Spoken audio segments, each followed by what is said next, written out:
sudah hadir uang panai 250 juta rupiah, pembeli sapi 20 juta sudah termasuk di uang belanja.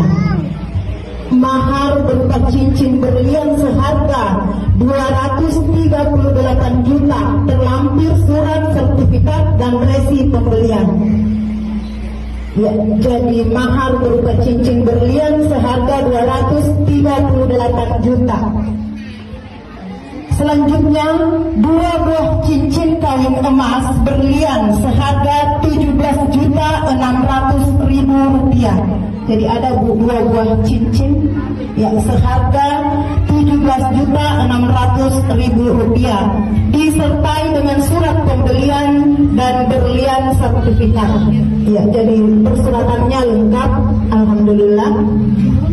Kemudian selanjutnya emas 1 set seharga